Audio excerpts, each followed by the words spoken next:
to everybody else it was a car accident. Why did you feel like you had to lie? I felt shame. I felt I was broken, hurt, shattered, stunned. I'm trying to leave. He grabbed on me and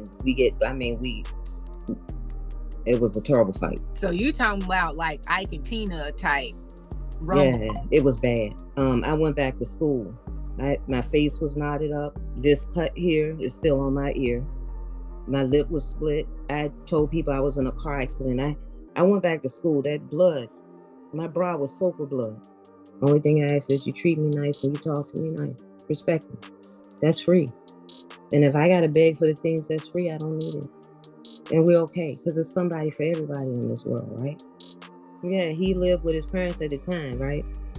So that weekend that you came back home and y'all Ike and Tina'd it out, it was at his folks' house. Yeah. And his dad was there? Downstairs. We sitting at the table eating, and I don't know, we got into a dispute about something. And he called me outside of my name. Next thing I know, you hear chairs, right? He didn't come do anything. But somehow or another, he heard his son scream and found his way to the kitchen. Stop, don't do that, don't come in, don't do that. He was yelling, I had the knife to his throat. His daddy running, Germaine, don't do this. And I told him, get off me, you've been hearing him beat on me. I was enraged. How you be downstairs and don't hear nothing? But you can hear me when I got a knife at your son's throat. You heard that? And that was wrong. You know what I'm saying? But I had blacked out. I think it's from so much, you know what I mean? You a football player. You fight me like I'm a dude. You know, I had just, no. That wasn't wrong. That was self-defense. Yeah, fight or flight. What's up, beautiful people? It's your favorite light, MB. Welcome to another episode of the Confidence Way podcast, where we are shining light on the darkness that is domestic violence and abuse. If you've been here before, you know we got 3 goals: to educate, empower, and encourage. We are here to educate anyone who has never experienced an abusive relationship, or perhaps you have and you ain't even know it. We are here to empower all of our survivors to stand up and share your story without shame, fear, guilt, or judgment. You are strong, you are powerful, and you deserve to be heard. And we are here to encourage anyone who is currently suffering in silence. Listen, you are not alone. You are not crazy. Abuse is not normal. Your feelings are valid. And despite how it may look and feel in this very moment, there's always a way out and there's always support. We just have to be willing to be humble and honest with ourselves and vulnerable with others so that we can reach out and get it. Now let's go ahead and do that thing. You know, we got to rise above these insecurities, release the burdens of shame and guilt, and revive the God-given power, purpose, and passion the confidence way. We about to light it up.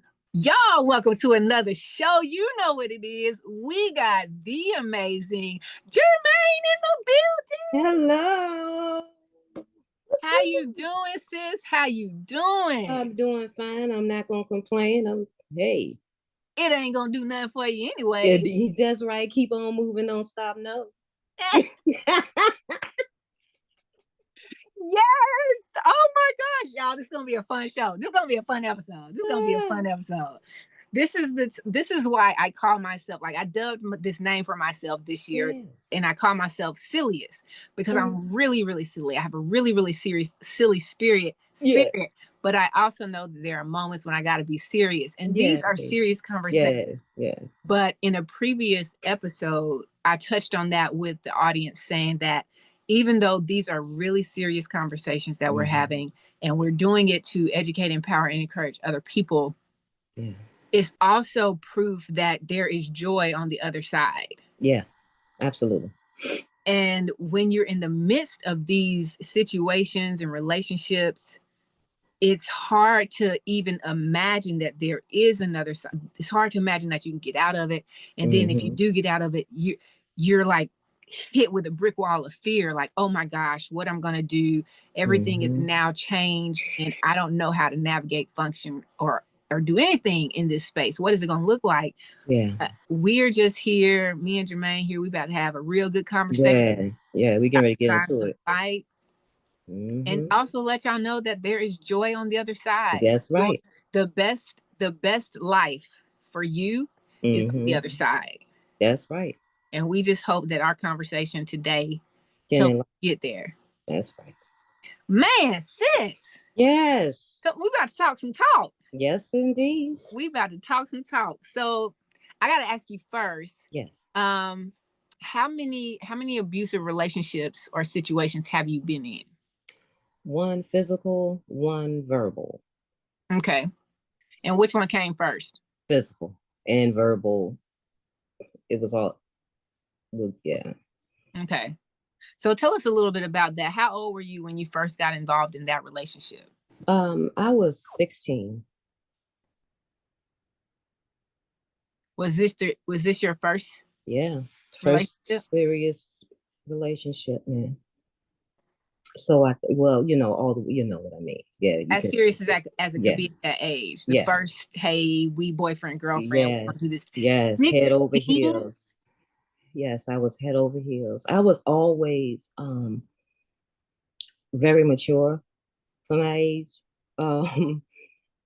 And so like he was older than me. He was a senior in high school. And we met through mutual friends and family. So I thought he was, you know, gorgeous, and he was really always so nice and, you know, charismatic, and, you know, right. Yes, he played football, and he was so in love, you know. So was he, because I feel like that word charismatic echoes over different episodes. It's bananas. It echoes over different episodes. So you're like the third person that has, you know, titled homeboy with charismatic. So when you met through mutual friends and you were watching him from afar, did he seem like the typical jock, like he was like playing and talking with a lot of different girls at the time, or did he seem like something was a little different with him? It was a lot of girls, though. Yeah. That didn't bother me so much, because I was always pretty much like, either you're going to be here or not. I mean, you know, so we ended up being together, or so I thought, right? Okay, so did he make the first move? Yeah. So tell us how it went. I mean, because you got the football senior who clearly had a nice body. We were hanging out with our friends, the neighborhood friends. And, you know, we got close, and he was saying that he had been interested in me, wanted to take me out or whatever. So we went to the movies, and we just started hanging out. We used to have a good time together. We used to hang out a lot. Like I didn't see, and then at the time I didn't see, and that in his personality when I first met him, to put it like that. I knew he had a lot of girls or whatever, you know. Okay. But, so when you say he had a lot of girls, was it that he was entertaining them, or was it like, you know, typical high school jock, you know. Yeah. Yep. I got you. Yeah. I got you. Yep. Okay, so y'all started talking, y'all started dating. He was really nice, a gentleman. Yeah. I mean, his parents were married, and, you know, they were together, and, you know, so it appeared, right? He was nice, charming. We did a lot together. He was very accommodating. But later on, it started getting like, okay, well, if guys speak to me or whatever, you start grilling with a lot of questions, a lot of insecurities. And my mom, I used to tell her, because it used to annoy me, because I wasn't the type to cheat or whatever. My mom used to always say, well, hey, you know, if a guy's always saying that to you, 9 times out of 10, that's what he's doing. Okay. And I didn't take heed to that. Now I'm gonna be totally transparent. I was hard-headed, stubborn. You couldn't tell me I didn't know. I grew up in the hood. I know what's going on, you know. And I didn't listen, you know. I tried to hide it. And I remember the first time it happened in front of our friends, you know, and he just smacked me.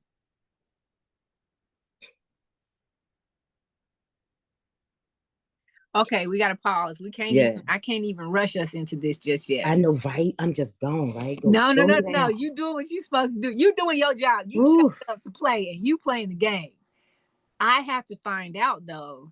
So you're 16. What is that? So you're a sophomore? He's 16, a senior. Yep.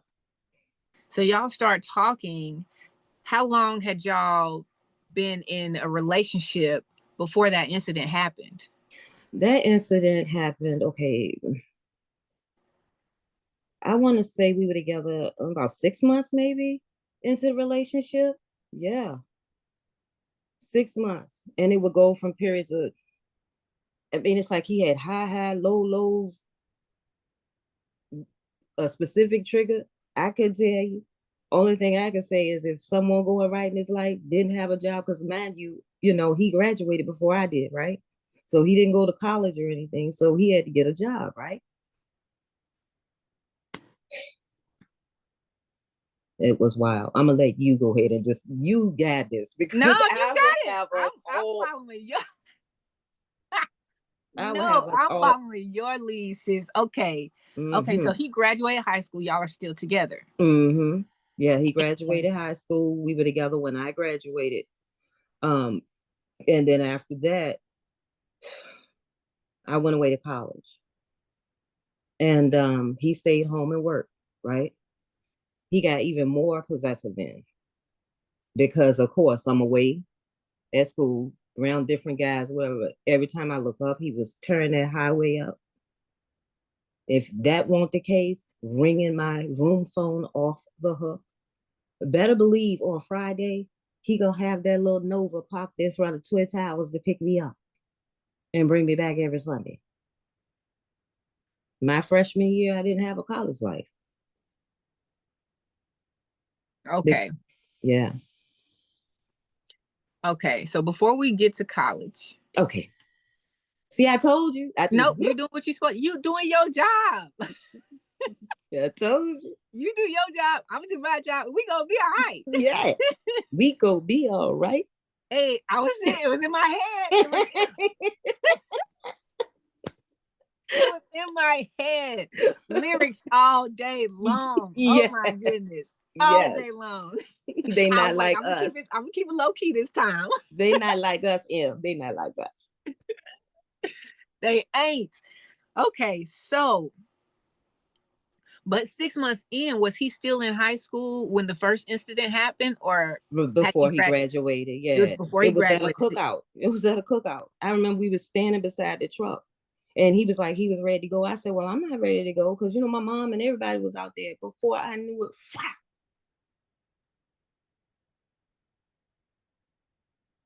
Your mom and my mom and them were in the back of the house. We were on the side. So they didn't see it. And I begged, I call them my sisters to this day. I beg them, please don't tell my mama, please, because I didn't want them to know that would have been a mess. And at 16, you don't, and then they come with the sorries and they crying and pulling me around the corner. Don't tell, I'm sorry, this won't happen. But the hindsight, I wish I would have. Isn't that crazy? It's amazing how Try to protect your perpetrator. How? What Thank you and love. doing?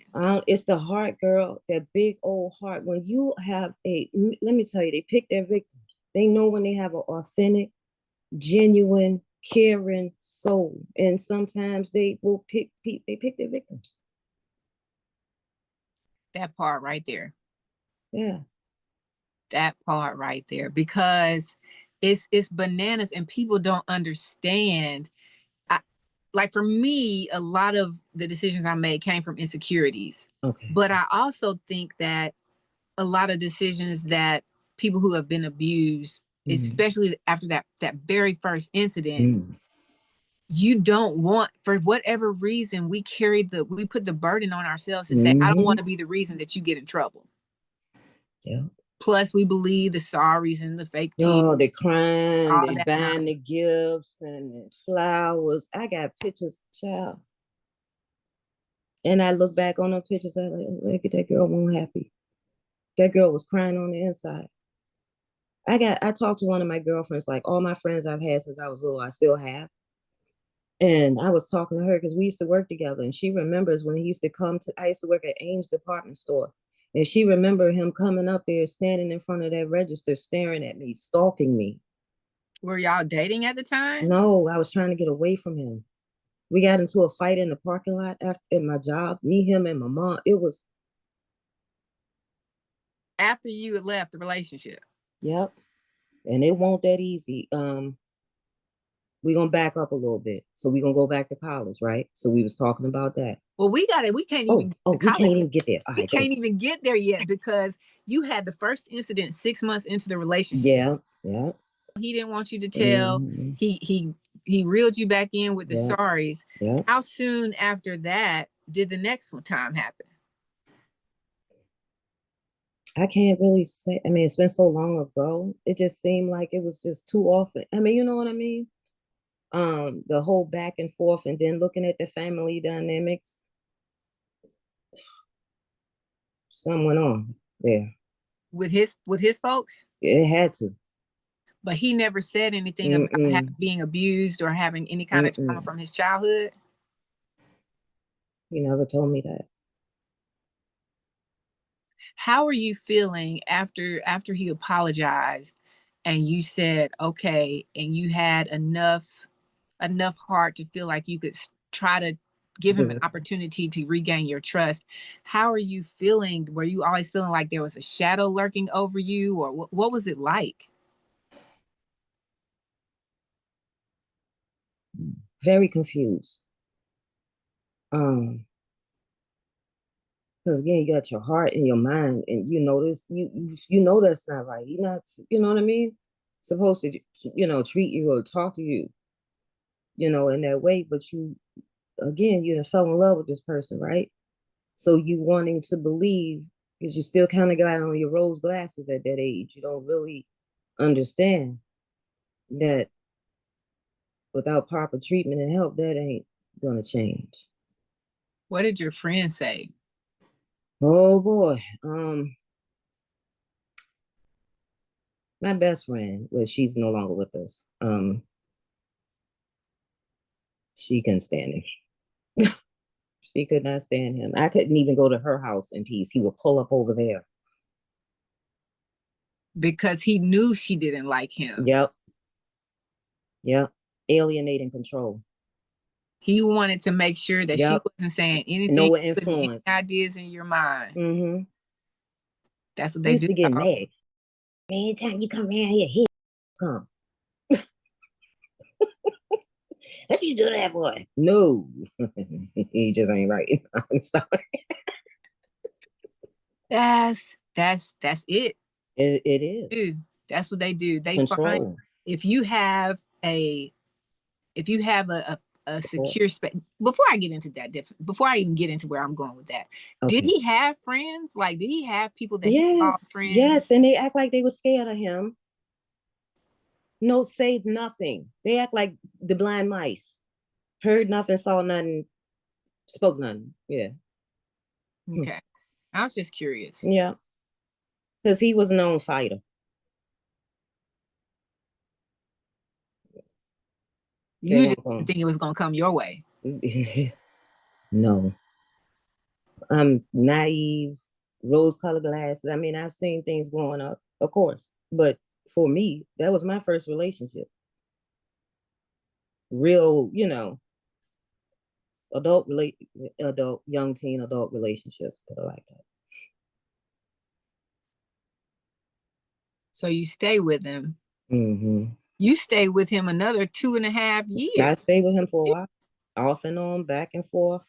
It wasn't like you were just gonna leave, as you could. Did you ever like the first? Let's go to the first time that you left. The first time that you was like, I can't do this anymore. How long had y'all been dating? We have been dating for a while. I just don't, because it's been so long ago. We have been dating for a while. Did you break up? The first incident was like 6 months after, and it just seemed like it would happen like whenever. Like I said, no work, no money, issue, whatever. I was the scapegoat, I guess. Wait a second. Homeboy ain't had no job, no money, but he had gas to get around. No, I said if he didn't have a job, if he got fired, that's when it. Yeah, his personality would really be. Hold up, but it sounded like he would get fired or let go quite often then. Hello. Yeah. Yeah. So he was just all around unstable. Yeah. How were you able to put up with that? You know, a big part of it was me going away to school because I wasn't home as much. And if we argued, I could hang up the phone. I didn't have to worry about him like pulling up an hour and 30 minutes. You know what I'm saying? Though he would come on the weekends or whatever to come get me, but it won't just like I was around the corner. He can come and see me and talk me out, you know, whatever. Um, I would say my freshman year things started really getting rocky. You know, I'm just like, no, I'm not feeling this, and it got to the point where I just felt disgusted being with him, being on, you know, just being honest because enough was enough. I came home one particular weekend. We had a conversation about someone that came there and didn't know I was there. So he got caught. Okay. So instead of him fessing up to it, I'm trying to leave. He grabbed on me and it was a terrible fight. So you were throwing Oh back. yeah. I could fight. Yeah. Yeah. Cause I always had boy cousins. You know what I'm saying? I was a little tomboy. Yeah. We were fighting. So you talking about like Ike and Tina type rumble. Yeah. It was bad. I went back to school. My face was knotted up. This cut here is still on my ear. My lip was split. I told people I was in a car accident. I went back to school. That blood, my bra was soaked with blood. I So took this that bra. happened like the day you were supposed to go back. Yeah, this happened on a Friday or Saturday. I had to go back to school Sunday. Did he take? Who took you back to I school? drove. So you drove down, and then you drove yourself back. Yeah, I Why had were my you mom's driving car. back? Why were you driving back home on the weekends if you had that 1.5 hour drive distance? Well, for one thing, I worked at Ames department store on the weekends at home. So Mr. Racer would put me on that schedule on the weekends because I came home and partied every weekend with my friends anyway. After I got away from Buddy. but, before that, yeah, I had that job at Ames before I went to college.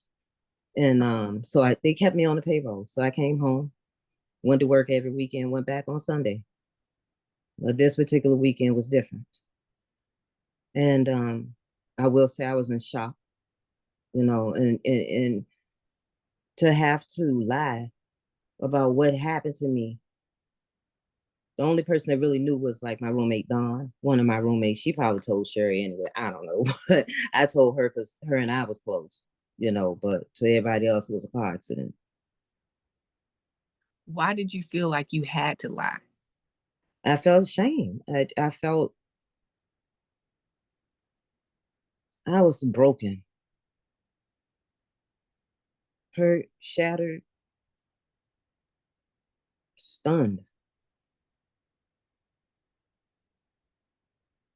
You know, can't believe it happened to you. Not like that. Not no, man. No.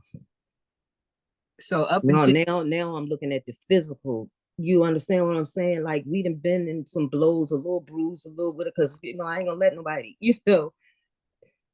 But this right here, and my blood, my bra soaked with blood. Like I'm looking at this.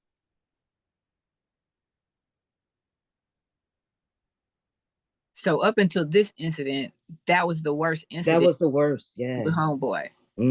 That was the There have been worst. several physical We've had several physical altercations. hands, fists. Yep.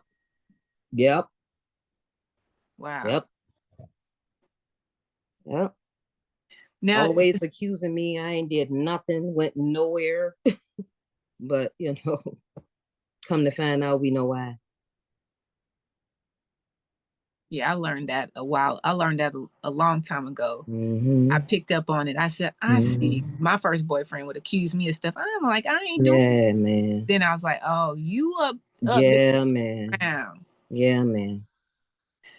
And I think what angered me is that someone is trying to take my personality or my characteristics and twist them to fit their twisted behavior, which is giving an unfair projection of me.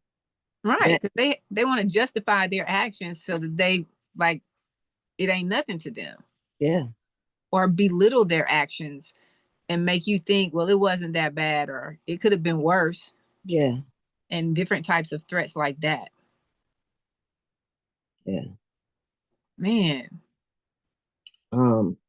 That summer, I did go to Boston.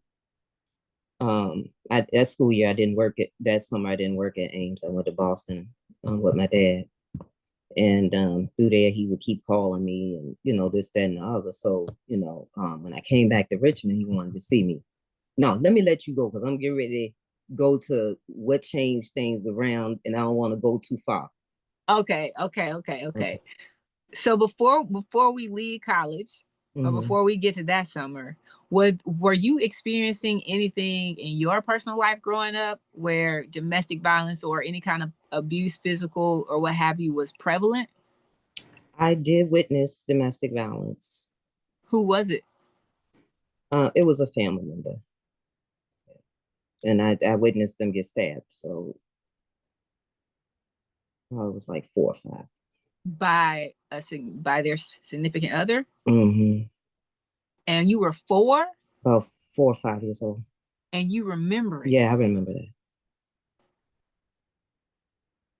Did that family member survive? Yeah.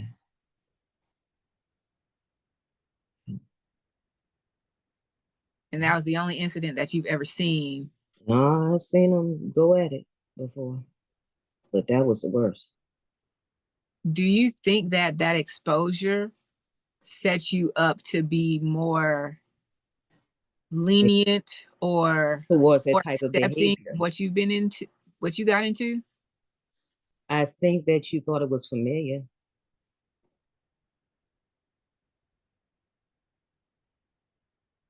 But you knew it wasn't right. No, it's, but again, they're very clever and crafty at what they do. Reel you in, hook you. Now I can take off the mask. It's a system.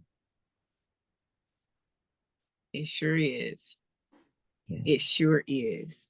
Yeah. Wow. So you had to go back to school, lie to your friends, your teachers, because I mean, man, hey, can you imagine? I went to Norfolk State. You heard of that college before? Norfolk State University. What part of town? Where are you? Birmingham, Alabama. That's okay. Angela Davis. I was in front of her house. I was staying in the house across the street from her house. Wow. Yeah, I got a picture on my Facebook page, on my personal page. It's standing in front of her house. Yeah, I used to come out there. Wow. Oh, that's dope. Yep. Wow. Yeah. So you were on campus. Yeah. Yeah. Walking around, telling everybody you got in a car accident. And do you feel like people will believe in that story? I don't think so. You I don't? don't know. I don't know. I don't know. I don't know. I don't know. I don't know. But you were in such a state, you were like, I just got to tell y'all something. I got to get through this. I got to get through this. I got to get through this. That's all I kept telling myself. I got to get through this. I got to get out of school. I got to graduate. I got to get through this. Why didn't you leave after that? Went to Boston. We were still talking on the phone. My dad couldn't stand him, which is understandably so. Okay. Did Dad suspect any kind of abuse? Oh, he knew after my face got messed up. He ended up flying to Richmond. Yeah. Wait a minute. Wait. Because I thought this happened and you still had semester time. This happened closer to the summertime? When I had that incident with him, I was in school. School had already started. So that particular weekend, I went home. I went to work, and that Saturday, Friday or Saturday, we got into it. I had to drive back to school Sunday because I had class on Monday. Then that summer, after that semester was over, I went to Boston instead of coming back to Richmond. How did your dad find out? My mother. I came home and my face was. And you told your mom you got in an accident? No, I couldn't tell her that. No. When she came out of her room, because I was fumbling trying to get, I could barely see out of one of my eyes, and she heard me. I don't know. She, mothers have I guess, an instinct, and I just fell in her arms crying. She knew, and I told her. She called my dad. Next thing I knew, my dad was in Virginia. My other dad from over south side was at the house. I got 2 dads and 2 moms. Yeah. Yeah. I ain't listen to nobody, man. Germaine was gonna do it the way she wanted to do it. She thought she knew how to handle it. And No. nobody went after him. Oh yeah. So what? I mean, how he still creeping with phone calls if your folks have? Listen. Let me tell you something. When someone is obsessed with you, no, they don't fear nobody. Say that again. When they are obsessed, they don't fear anyone or anything. Okay? Because all they care about is you. They don't even care about themselves. So really, they don't care about you. They're just obsessed with the idea of you. They want to control you because they can't control themselves. Okay? I didn't know the 16, 17, 18-year-old supposed to be engaged, gonna marry this dude. Wait, Germaine. Yeah, I had a ring. Yep. We're not gonna. No, yes, we are. Hold up. Oh, baby, I'm You a keep throwing these change. sprinkles out the window. No, ma'am. Wait a minute. Baby, I'm a Wait a minute. change. He I proposed. wish I could get my sister on this. Yes. Yeah, baby, I'm a Okay. change. I love you. You Was right. this I before think or you after the incident? wrong. After the incident, of course. Okay. Was After it the really, incident. really soon after the incident? After that one? Yeah, Christmas. Yep. Okay. So you went to school. So this is at the end of first semester. Yeah, this is my first year in school. Yeah, Okay. this was after the first semester. So Christmas, I got a ring. I came back spring semester engaged. What did your folks say? Pissed. Went to Massachusetts. He calling, right? He could still feel I had an attachment to him, but I think he could still feel I'm slipping to him. You know what I'm saying? I think they know, right? Oh, So they we know. turn up Oh, the heat. they know. Yeah. They know when they're losing that grip. Yeah. Yeah. So I came back home. When I came back home, I went over there. Now I was upstairs.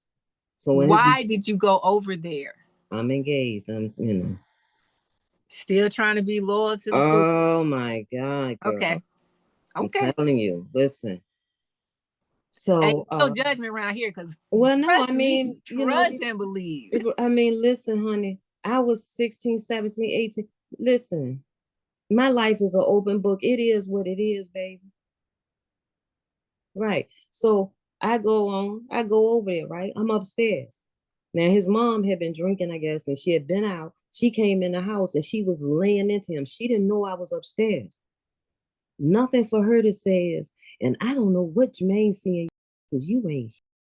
That girl in college, that girl getting her life together. She got a job. She come home every weekend. Your mom and to make sure she got a car and see what she seeing. Yo, I hope she leave yo. I'm sitting upstairs.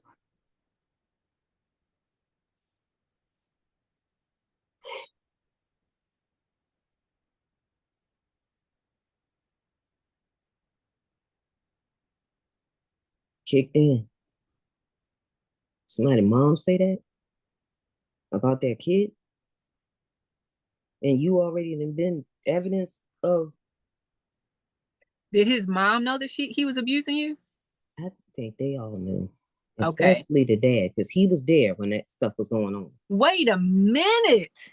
No, ma'am. Hold up. Yeah, Wait. So he lives with his parents, right? He doesn't have his yeah, own place. yeah. He lived with his parents at the time, right? So that weekend that you came back home and y'all Ike and Tina'd it out, it was at Mm-hmm. his folks' house. Yeah, And his dad was there. downstairs. No, no, no, no.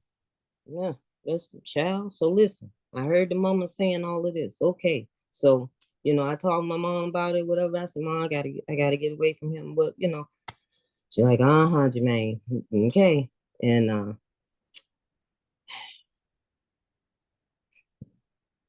Germaine didn't listen. Jermaine want to believe. So It's one weekend we go get something to eat, go get some crabs. We used to always like to go get seafood. We love crabs and stuff. So we sitting at the table eating, and I don't know, we got into a dispute about something. And he called me outside of my name. Next thing I know, dad is in the back room. So I mean, you hear chairs, right? He didn't come do anything. But somehow or another, he heard his son scream and found his way to the kitchen.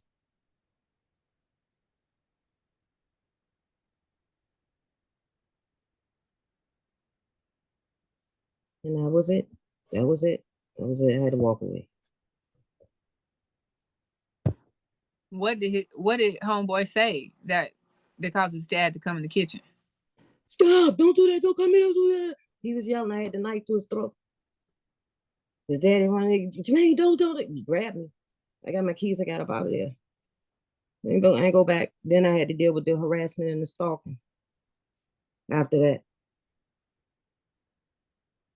What did the dad say to you when he came in and he saw you with a knife? He grabbed me, pulled me up off his son, of course. And I told him, get off me. You've been hearing him beat on me.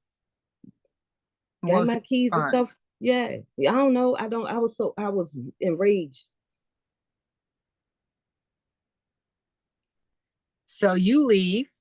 Yeah. That was it. That was it for me. And then after that, he knew my schedule already, right? Because I came home every weekend and went to work. He would come up there and stand in front of my register. He started dating a girl that worked at the same department store that me and my sister friend was at. And he told the girl that I was his ex-girlfriend. She told me that boy still had my picture on his dresser and used to say stuff like, look at my ex-girlfriend. But who does that? Who? He made my life hell. Cool with it? Huh? She was cool with it? I mean, I don't know what she was, but I just thought it was crazy. Like, what? Did you ever call the police about harassment or stalking or security or anything? I didn't know nothing about, listen, I didn't understand anything about domestic violence then. I didn't understand date rape. Okay. Why are you bringing that up? Because that was a part of the situation. With him? Yeah. We ain't breezing over that, Germaine. No, we're not. No, we're not. Totally transparent. Yeah. Yep. And it didn't matter what was going on there either. You understand what I'm saying? How did you know? So he drugged you? Not drugged me. When I say that, when I say no and you take it. Okay.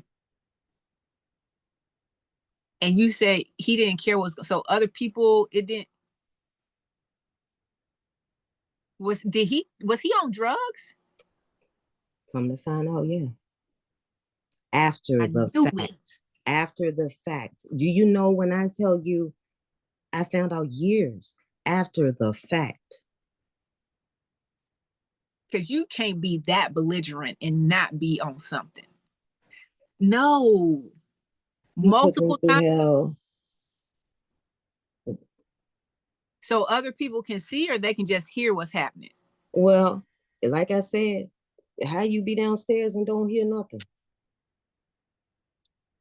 His dad?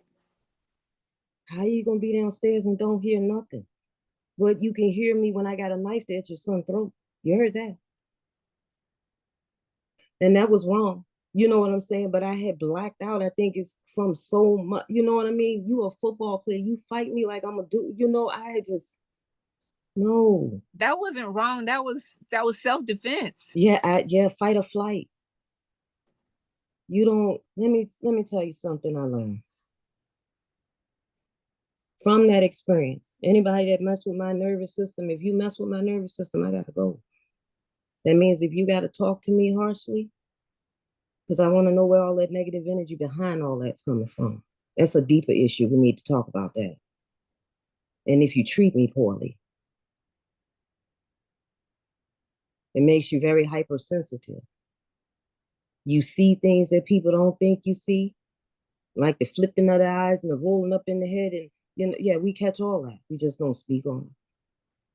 But I'm very aware of that. So when I see things like that, you know, yeah, I went through a lot. And that's just being honest. A lot of that could have been avoided had I listened and walked away. When I should. So how old were you when you find that the last night, the knife? That was before I turned 21. I do know that.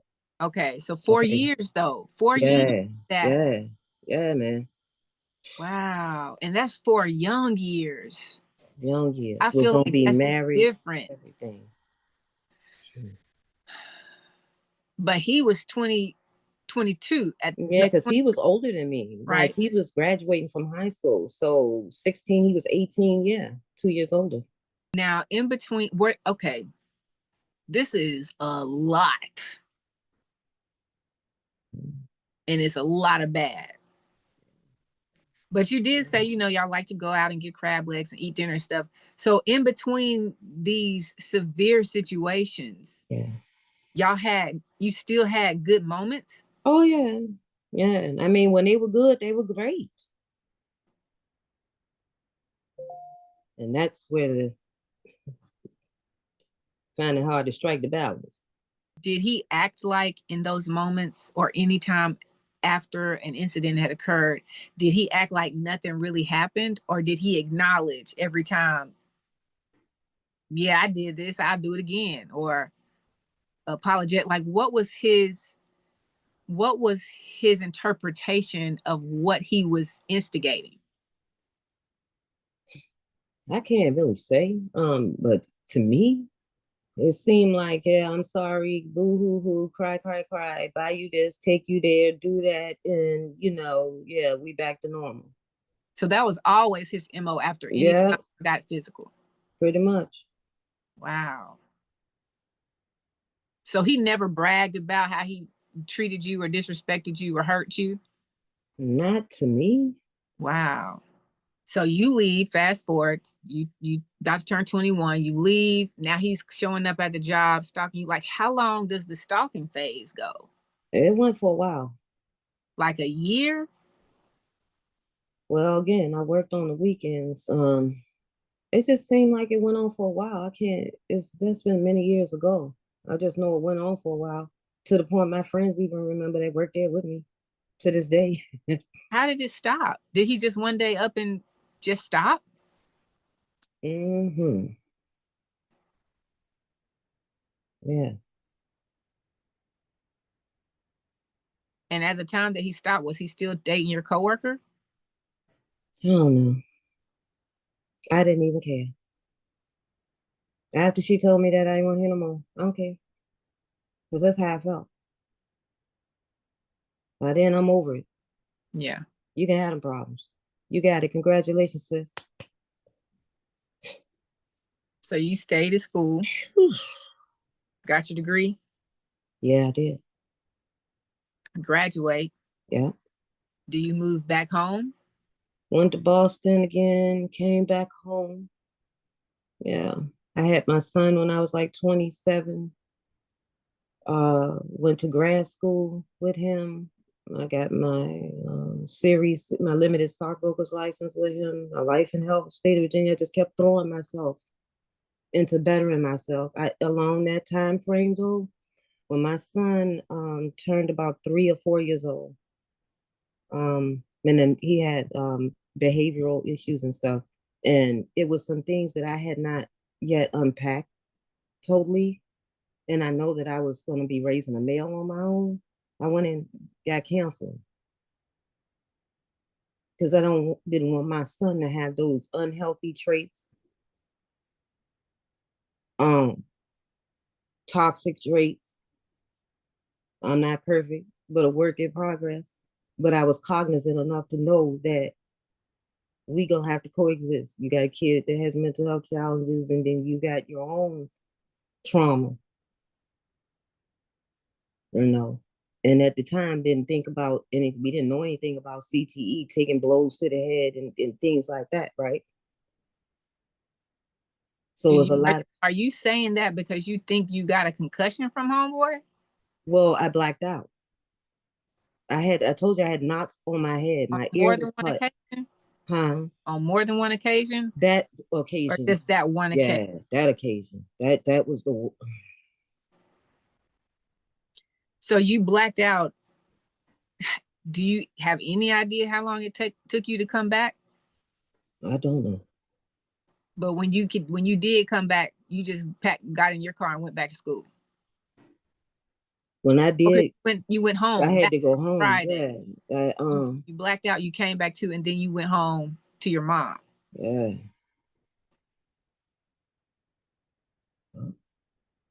So he knocked you out. Yeah, I mean, the knot was on my head like this, like this side of my face, and my ear was cut. With just his fist? He was a football player, remember? Oh, I didn't forget. Yeah. Yeah.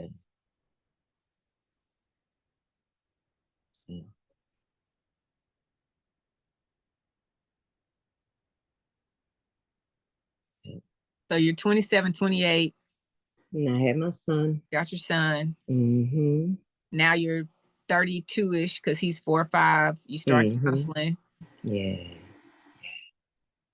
And then is that at some point you get into the next situation, or was Yes. So how did that Well, what had happened was but well, no, I mean, we used to argue a lot, you know what I'm saying? And that wasn't healthy for my son either. Again, because he, had emotional stuff, going on with him. And it was a lot to do on both our parts as far as maturity and me having unhealed trauma too, right? And they had their own set of issues. So it was a lot about timing and maturity pretty much with that situation. It wasn't nothing to the degree of, but we would say hurtful things that you can't take back. So that's when I talk about like verbal. Mm-hmm. Yeah. Those things that stick in your brain that you just can't heal sometimes, right? Right. But after that, I didn't date. My son didn't see anybody else after that. So, but with homeboy number 2, you said he had his own issues. What kind of stuff was he dealing with? He had children and trying to find his way and finish school and pledging. And, he was doing things kind of late. We were about the same, but in our 30s. We was in our 30s then. So but because he had 30s. Kids young and, so, yeah.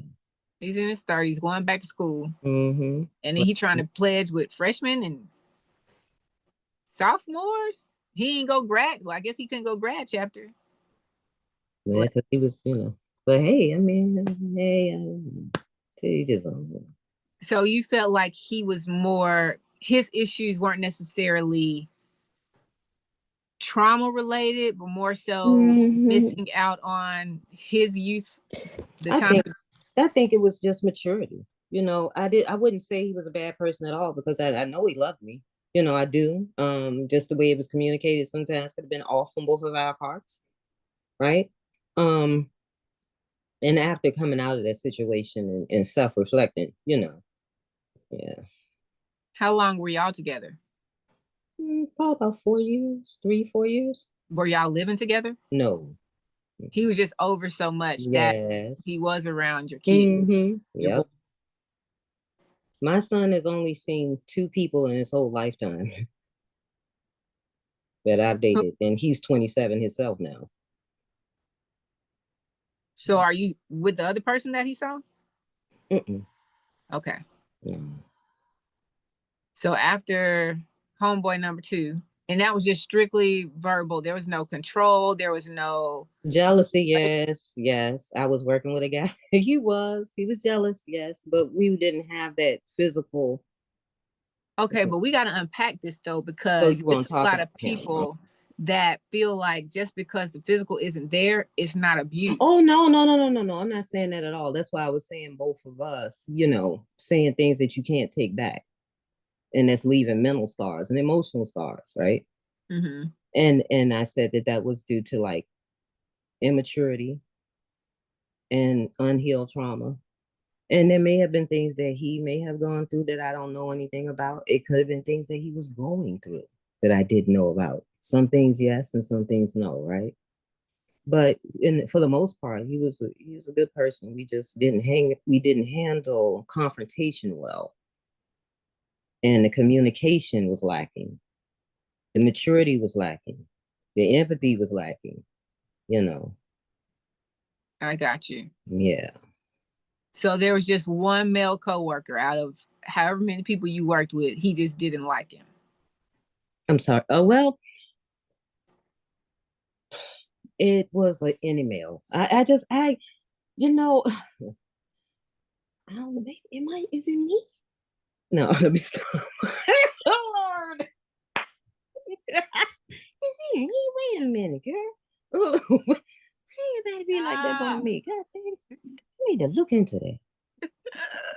Listen, I don't know. I don't know if he had a problem because if I work with guys, it was a situation where my cousin had a label and he was away at the time, and I was working with mostly guys there, and then it was another guy that had his music thing going on, and I was his chief. So I worked around a lot of men outside of my personal job, right? And he just was insecure about it. But I've never, honestly, never cheated or, nothing like that. And no reason to, because I believe it's like billions of people in this world. I'm not gonna, why cheat on you if I'm not with you? I'm not with you, right? I'm not gonna be with you if I'm not happy. After I got away from that situation, I ain't wasting no time. So what did his jealousy look like though? So you're having to go to work. this the mouth. Yeah. But he didn't give you that intimidation and that threat. You weren't afraid of I him. didn't feel like that. It was just annoying because he's accusing you of something that you know you're not. Yes, and I am a so not nagging person. Don't. Please tell me once. Talk to me nice. Lord. Talk nice to me. Yes, talk nice to me. Wow. I'm So such a love bug. I don't know what we do to the people. if we only knew. If we all, my heart is so big. I don't cheat. I don't know. We are diamonds in the rough. That part. Mm-hmm. That part. But you know what? And then you had a question. You said, what would you say to him if I could? And you know what I would say? Homeboy number one. Yep. I would say I forgive you. And when I say that, it's coming from another perspective because now I know all of the different layers that contributed to it. I always look at life like an onion, just peel back the layers, get to the seed, right? It's learned behavior. We were young, and you know us. We rock like we married as soon as we got a boyfriend. I didn't listen to my Aunt Sandra that told me that every time a man get up in the morning and put his feet on the ground, he know he ain't married to you. So in other words, don't do wifely duties if you're not the wife. I ain't listen to none of that, girl. Instant wifey.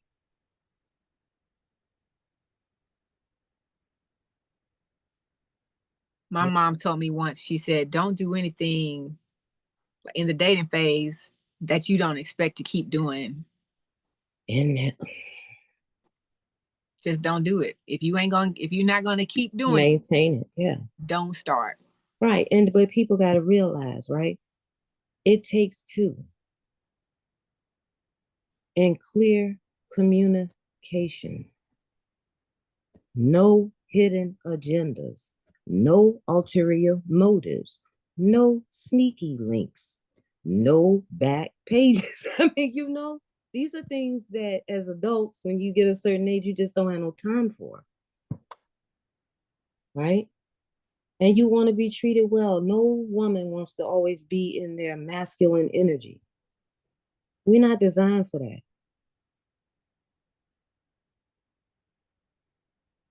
But you have to be with someone that you feel safe with in order to let that guard down and be soft. Yep. And then they get upset because your energy isn't that soft energy that they want. But it's like, homeboy, number one, you ain't nothing to submit to. And number two, the reason I'm so rigid is because I'm afraid of you. Yeah. I mean, there's no vulnerability here. Right. If I feel like, I can't trust my feelings with you, I can't be open with you or honest with you, every little thing annoyed, I gotta go. There's just no space for me. I would rather rock that alone. Right? Because I don't have to worry about you. I can go to bed and go to sleep. I ain't gotta worry about what you doing. Or how you gonna feel if I missed your call. It's just so much that too much. Yeah, it's a lot being in an abusive relationship. It's a lot. The mental chains, the emotional chains, those things are not easy to break.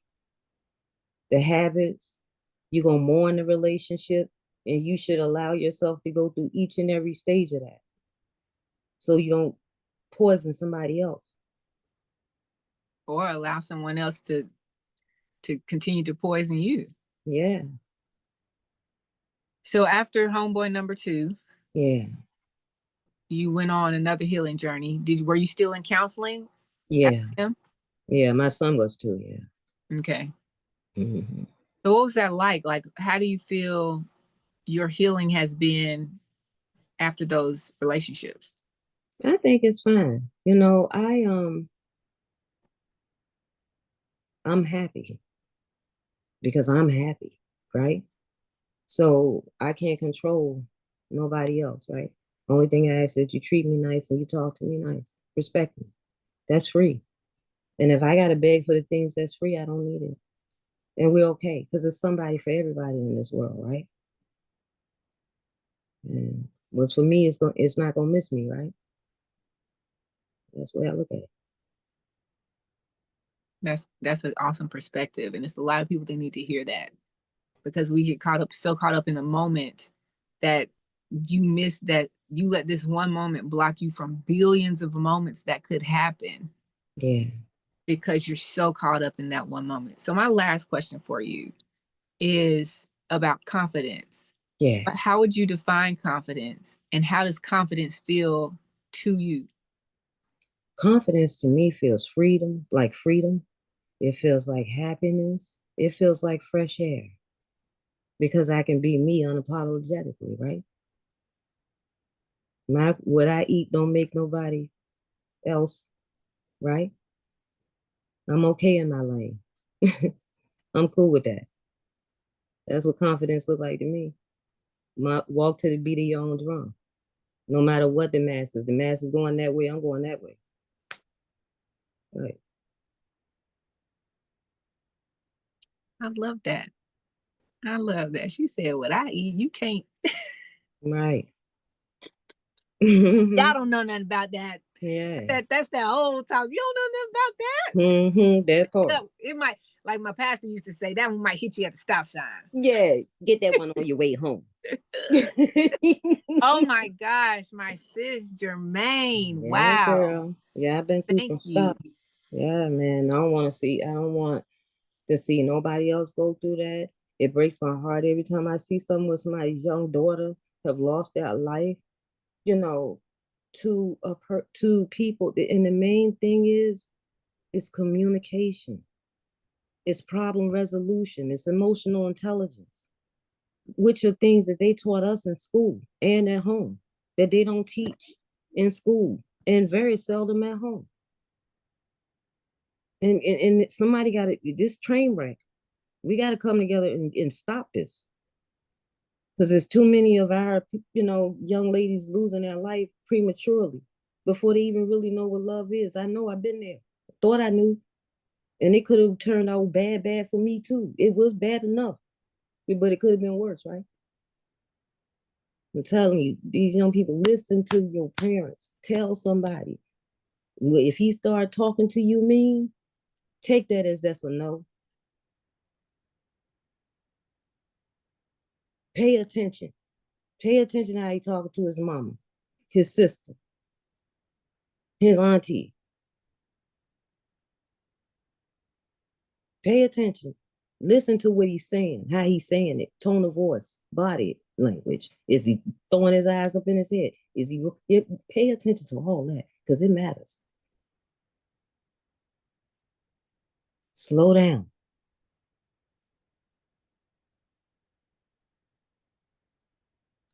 We be in a rush. We be in a rush. We be in a rush. And on top of that, sometimes they real good to their mom, their sister, and their auntie. Oh, but yeah. You got to pay attention to how they're speaking and acting towards you. Mm-hmm. And if you don't like it, and if you're uncomfortable, let it be. Express that to him, and don't nothing change, or you feel you can express that to him, be gone. Because it's not going to get better. It's not going to get better. I don't want to have to teach people basic decency or basic communication skills or beg for attention or beg for respect. I can do without that. And sleep well. Baby, all the dreams in color. In color. In living color. You know, I used to have the biggest I used to run back to the dorm to watch that, man. I had to see the guy, what's his name on the what's his name? Sean Wayans on the record. On the DJ at the DJ booth. But you gotta admit, a lot of people had a crush on Sean. I know. A lot of people had a crush on Sean. All that chocolate. Oh. I told y'all this was gonna be a good time. I told you it was gonna be a good time. Yeah. I wasn't lying. I knew it. I felt the energy. It's a vibe. Germaine is a whole vibe by herself. Listen, and when I was looking at them questions. I said, man, there's so much stuff. But let me just say this, right? You know, when you go through a situation where you go through DV and it's physical, and you know, the damages, right, that it caused, like neurological, like now I have multiple sclerosis. That's a neurological disease, right?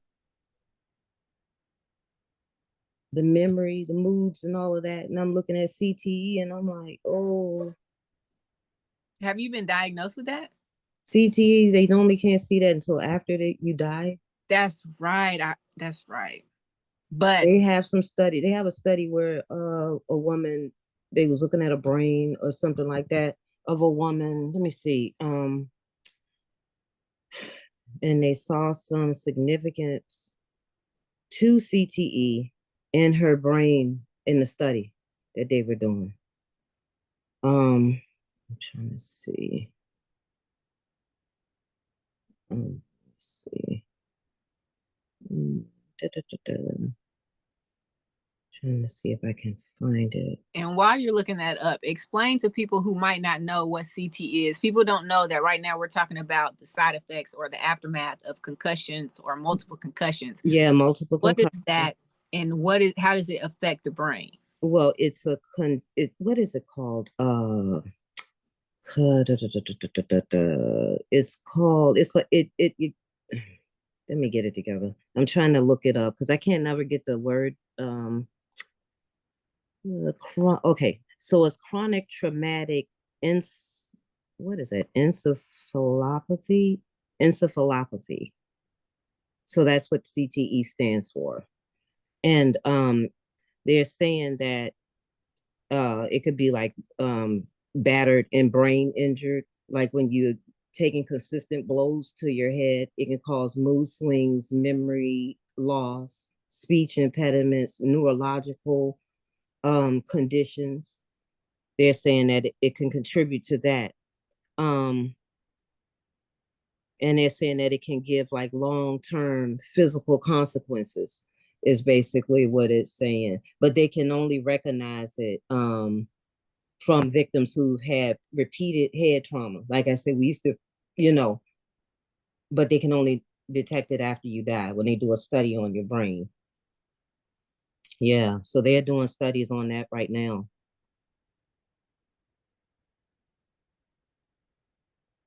Yep. Who would have thought? Because they said Aaron Hernandez had the worst case of it. Aggression, violence. Yeah.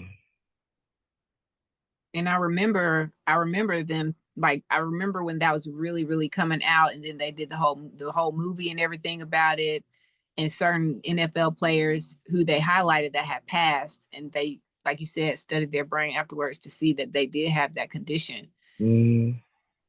Your life is worth way more than someone else's unhealed trauma. Yeah. Yeah. And then, they don't think about the abusers. They don't think about the lifelong trauma they leave you with. Oh, and they don't care. And they don't care. Like you said at the very beginning, someone who's that far gone mentally, they don't care about who you tell or who's coming at them. They don't care. Mm-hmm. They think that they can take, it's like it's them against the world, and they gonna get what they want, or somebody gonna suffer the consequences for it. Yeah. They're not the one that's gonna suffer the consequences for it. Yeah. So how old were you when you experienced it? I was 2019, 31, 30, 30, 33. Mm-hmm. Yeah, 33, 34, 35, because I was in an abusive relationship for 3 years. We met in 2018. Then at the end of 2018, so then we were dating really in 2019, got pregnant, got married, and then I left in 2022. Okay. So it was physical? It was all of it. All of it, yeah. It was all of it. But as long as I know how to love, I know I'll stay alive. Yep. That part. And that's when you know you're healed. Like, I've never, anyone that I've dated or cared about after that, I don't compare those people to the other people. I love them for them. Right. And that's how you know when you don't stop loving. Yep. But you gotta do that work. You gotta do that self-work. It ain't easy. You gotta do that self-work, but it's worth it. It is worth it. It's a long road, but it's worth it. It is. But you gotta be dedicated and be open and honest with your therapist. Like, yeah, that was one thing. Like with homeboy, when we were doing counseling and stuff, you want to go to the counselor hiding things like that. We wasting everybody's time. Yeah, that's so true. If you want to get healed and you want to move on and you want to experience the best of your life, the best of yourself, you have to be open and honest. Yeah, if you trust, like you just got to be open and honest, because nobody can help you if you lying. No, you can't. It won't serve you well. How can you heal if you're not being honest with you? The main character, you. You said that, and I was thinking about this Cat Williams stand up, and I was like, I ain't gonna do it though. Know what? The esteem of yourself, self-esteem. Yes, I thought the same. It was all. Yes, the esteem of your own self. Exactly. Yeah, exactly. Yeah, I'm happy though. You. For real, I wouldn't change none of it for the world. You know what I'm saying? Like anything that I've been through, because God put you through it because He wants you to help somebody else, man. That's what it's about. That's why we're here. Yep. That's why we are here, sharing love, shining our light, showing up. Yep. Using our voice, using our power. Y'all.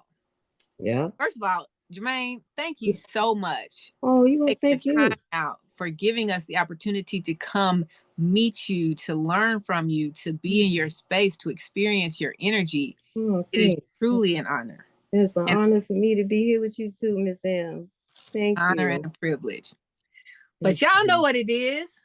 This has been another amazing episode of the Confidence Way podcast. We out here rising above insecurities, releasing the burdens of shame and guilt, and reviving our God-given power, purpose, and passion. Hey. The Confidence Way. Yay. Until next week, y'all know how it go. We gon' Oh man, that's good. That's good. This is gonna be a good one.